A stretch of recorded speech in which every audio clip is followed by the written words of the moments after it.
Thank you, Annetta. Yeah, online dictionary skills, perhaps more generally, e-dictionary skills. This conference is testimony to the fact that we are now at a phase where, for one thing, we're moving away, obviously, from paper dictionaries to the electronic media, but we're also very much looking for new solutions for those online dictionaries and new standards of quality. However, this talk today is also about the user. Namely, I think we still need to educate the user, because in order to have successful dictionary use, obviously we need a good dictionary, but we also need a user who knows more or less what they're doing. And we've had some studies, we have some empirical data showing that it's possible to train the users to use dictionaries effectively.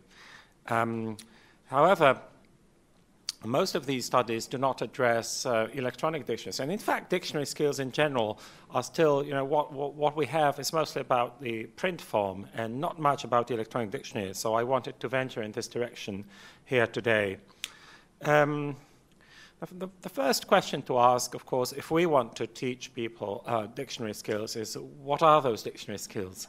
And if we look at what findings we have in paper dictionaries, there are some proposals and lists of skills, but there doesn't seem to be a definitive one. So we're not really sure what dictionary skills are and for paper dictionaries. And now we have to go into electronic dictionaries. But perhaps starting from paper dictionaries is a good way, at least initially, because some work has been done. So here's a list of dictionary skills, or rather steps in the lookup process proposed by Schofield in the early 80s. Because I've noticed that when people want to identify dictionary skills, they usually come up with a certain idea of what the lookup process is, and then look through the steps and see, okay, let me see if I can identify some skills. So if you look at some of those old paper dictionary skills, you read through them, I won't, you'll immediately see that some of them will be relevant for e-dictionaries, but some will not. For instance, if you look at step 2, finding the citation form in case of inflected words, surely we would expect a decent electronic dictionary to sort of free us of this burden and do it for us.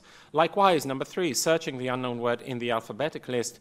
Although we can have alphabetic lists in electronic dictionaries, and sometimes do, really going through the alphabetic list is not the default way now. It's probably not the best access route usually. So just this observation that there are some skills will not be relevant these days. Now, which skills will be relevant and which won't? I think that the most interesting area where we would expect new stuff is when it comes to accessing lexicographic information, because this is where there has been the most change in electronic dictionaries versus traditional print medium. However, when we talk about things like interpreting lexicographic information, I think we're not yet, at least, we're not in for big changes, and that can still be relevant. So let's try and cover online dictionary skills under 3 headings, starting with paper dictionary skills, which are sort of becoming obsolete with when we move to the electronic platform. Skills which are known from paper dictionaries but can still be relevant, and new skills that come in with electronic dictionaries. We'll start with the first one then, paper dictionary skills which are no longer relevant. And of course, I've already mentioned alphabetical ordering, and it was Sue Atkins who said in 1996 that electronic dictionaries liberate the user from this straitjacket of alphabetical order, and that's true. So we no longer need to know what the order of letters is in order to look up things in a dictionary. So that's kind of obvious and maybe not very interesting. What is more interesting is access to multi-word items such as phrases and expressions. We know that it's hard to find those in paper dictionaries. We know that from user studies that people don't find them even if they are in the dictionary, and for at least two reasons. For one thing, in the longer entries, they are kind of hidden away somewhere, and it's been a problem always where to put the multi-word expressions, under the senses or group them at the bottom. So that's one problem. The other problem is finding the entry itself. So that's the inner root and the outer root. In an idiom, for instance, people are not sure where to find the idioms, which word, right? Which word, which part of the idiom. And lexicographers are not sure either. So perhaps with electronic dictionaries, we can make this easier. In this dictionary, for instance, if you type in the early part of like 10A, you'll find that the dictionary already from the search box identifies multi-word expressions, so that's good. However,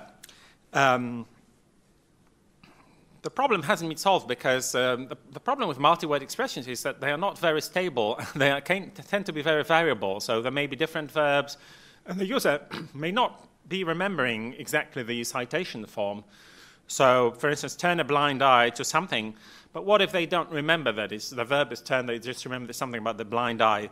So, in this dictionary, and that's rather unusual, you can actually type in two words from the multi-word expression, and even though it doesn't suggest the phrase, it will still find it. Hopefully, yes, and it highlights it, turn a blind eye to something, see, at the top, so that's good. However, this raises the problem of, again, users knowing about this. They need to know that, for one thing, that multi-word expressions are searchable from the main box, and also that they can simply type in two words and still get to the phrase. If they don't know about this, they may not try it at all, right? So that's this illustrates that new functionalities require new skills, which are not necessarily there from the start.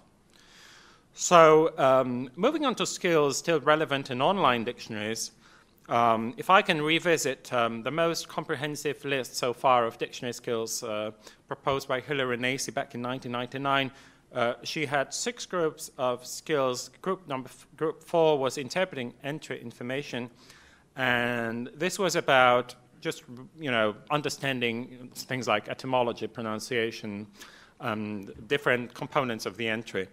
And I think that this group of skills works pretty much the same in electronic dictionaries as it did in paper dictionaries, because it's about basically it's about extracting lexicographic information which is there and putting it in the context of the task where it's needed. So I would expect that these skills would still be relevant. However, not always in the same way. For instance, phonetic transcription would not be important in the same way as it was in paper dictionaries once we have spoken pronunciations. I'll skip the other example.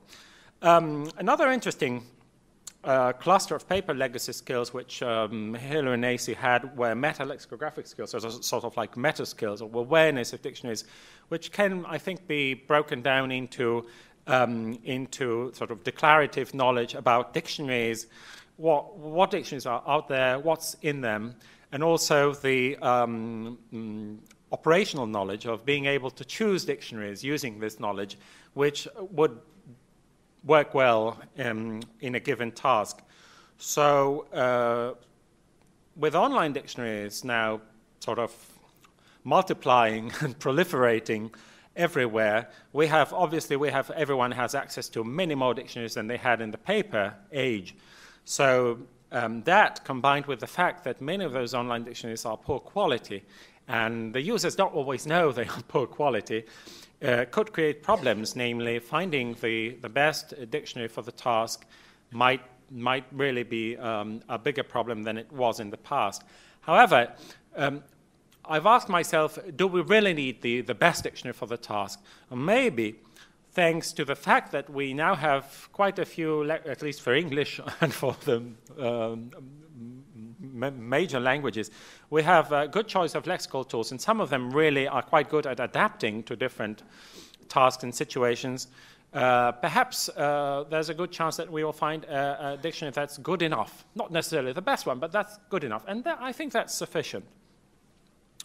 Finally, new skills for electronic dictionaries. I've mentioned the fact that accessing data is where the crucial difference lies between electronic dictionaries and paper dictionaries. So we have new options, and these new options generate new skills, as we've seen on the Macmillan example. So I'm going to use there's a textbook in German by Engelberg and Lemnitzer, which I think gives a very competent overview of modern search paths in e-dictionaries. So I'm going to use that for inspiration and try and look for skills which they generate. Wildcards. I won't spend much time on this because this is on the way out, I think, in dictionaries. But the skills are needed, and the skills needed are, for instance, does the dictionary that I'm using support wildcards? And if so, what are the symbols that I have to use? And we all know about the asterisk and the question mark, but it's by no means actually, there are quite a few dictionaries which don't use those wildcards, but use other symbols, so you have to know what they are. And where can I put in the wildcard? And we usually think, well, it's put it at the end of the word, but can you also use them at the beginning or in the middle of the word? That's another type of skill you need to know in order to use it. And then moving to more advanced skills, if you look at the example, in English, for instance, rec asterisk generates a lot of possible words. Alc asterisk generates very few words. And so my point here is that you need a strategy to use the wildcards efficiently. You need to put in just the right number of literal characters and combine them with the wildcard to get a sensible, return. And for that, you actually need sort of a fairly sophisticated meta-awareness of what the lexical-statistical patterns are in the language that you're using. And most people don't have that. So wildcards are out. Instead of wildcards, we now have type-ahead search, or search as you type, incremental search, or whatever you call it, quite a few names. So this is what it looks like. You type in a few letters usually, and a list opens up with suggestions of how you might continue. And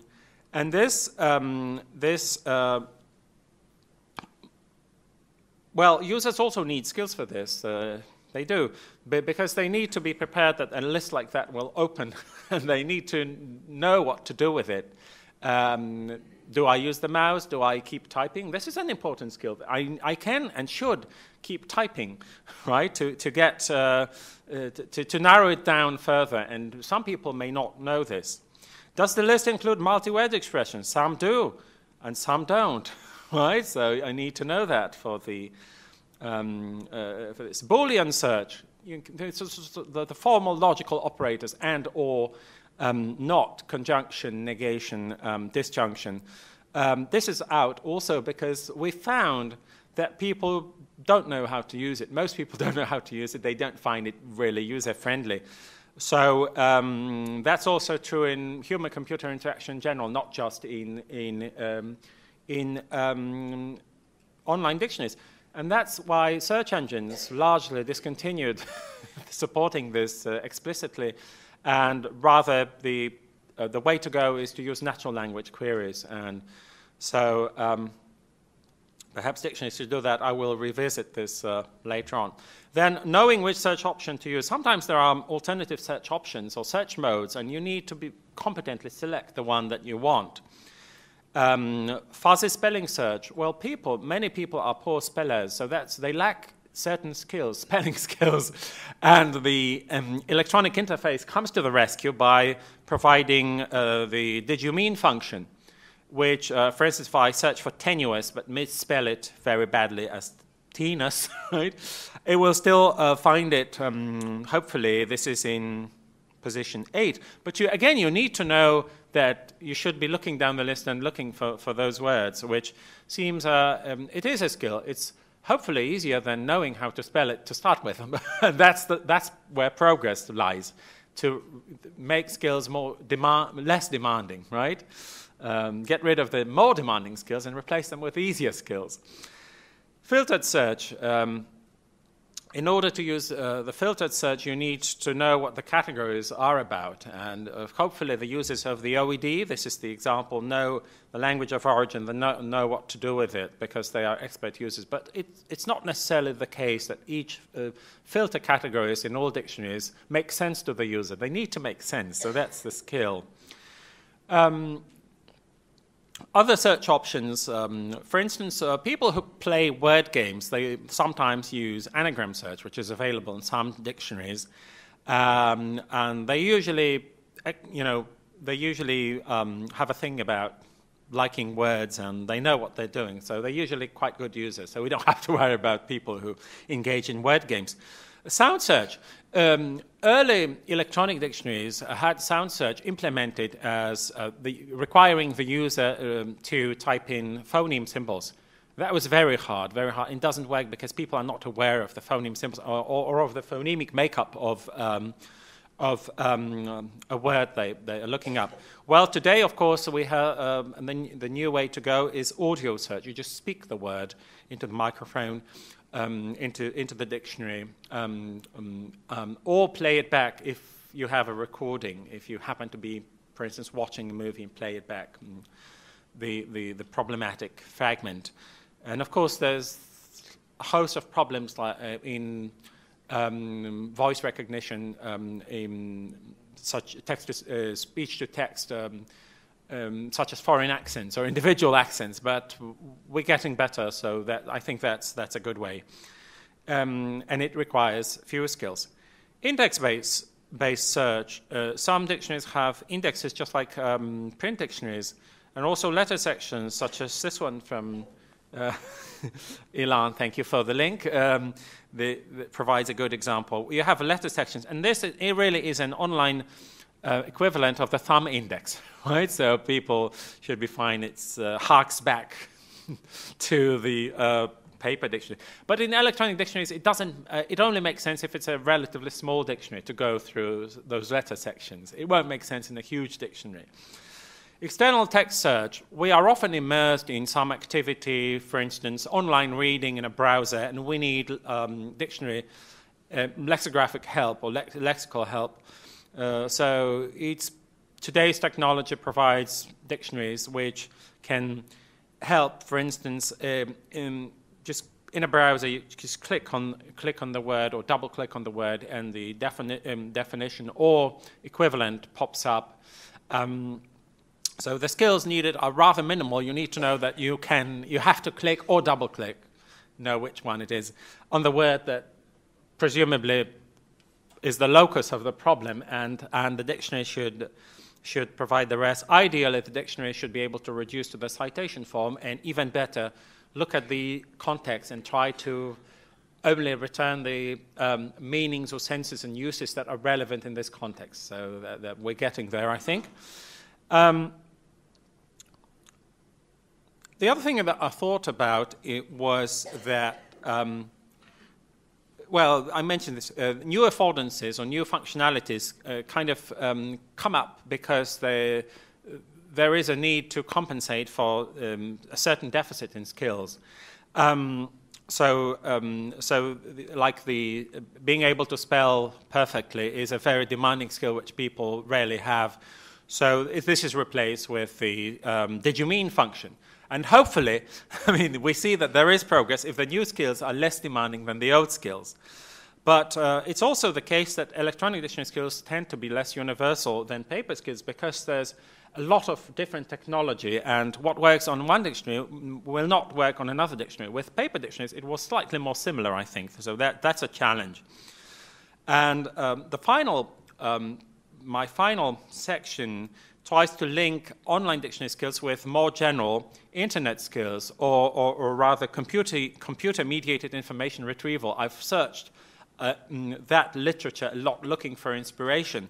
And I found some useful terms such as digital literacy and information literacy, but I was very disappointed to see very little specific detail. The best that you can get is to find out that the needs involve, that there is an information need in the user, that the user has to be aware that they have a need, that what its nature is and what its extent is. So that's still rather general, so it's not very helpful. However, looking at studies in these areas, we find two interesting things, that people tend not to use complex strategies. They use simple strategies, such as they won't use Boolean operators. And that question is relevant to dictionary makers. Should we also go in the direction of natural language queries only? Then another finding is that people tend not to change the default settings. And again, this raises the question for lexicography: should we have customization options? I think we should, and I think we can. There's a minority of power users who are also worth serving, and the best solution is I think to offer alternative interfaces, to give the simple default interface that works for most users, but also to provide the advanced interface for power users. So in conclusion, we have some paper skills are still relevant, some are not. There are new skills which are generated with new features. We can link online dictionary skills with general skills relating to the digital medium. And the final point is, if we assume that skills should be taught, who should do the teaching? And we think of schools. And there is a recent study by Langegaard, 2011, based in Norway, and it's very disappointing because it shows teachers are just not in a position to teach those things because they don't know about them. So that's a problem, although we would usually expect schools to do that. So one promising avenue, I think, was recently an excellent PhD published, contributed by Jim Ranalli, where he tests online self-access instruction in the forms of virtual tutoring, and seems to work for integrated sort of language awareness and dictionary use. Thank you.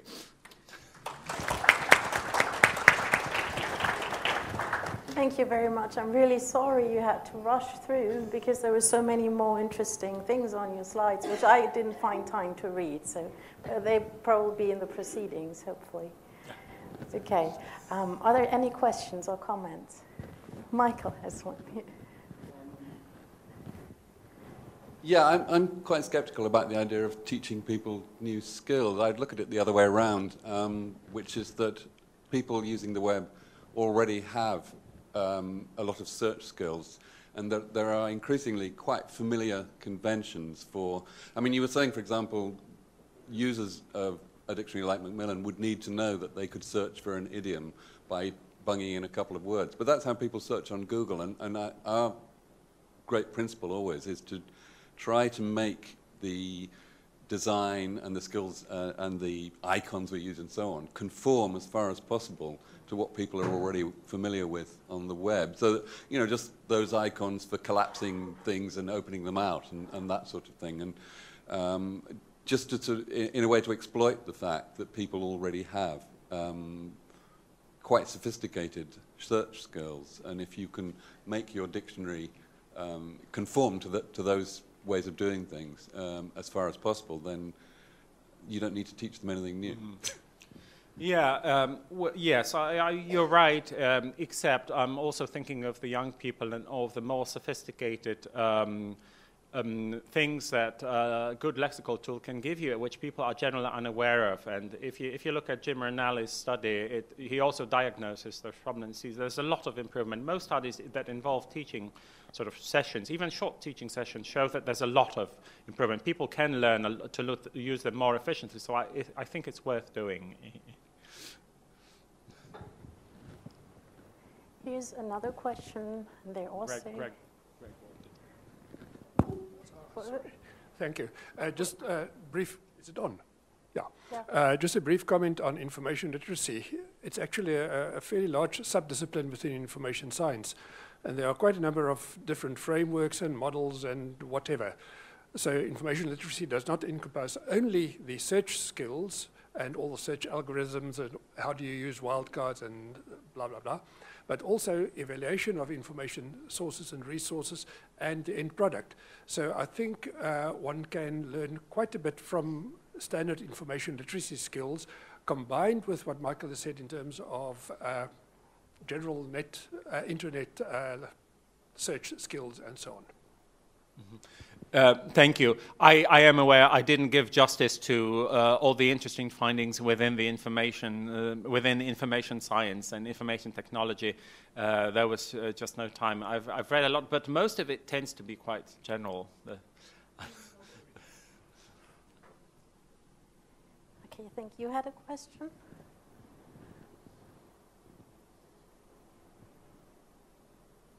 I was interested in the sort of last bit where you were talking about possible, I think, video tutoring of new skills.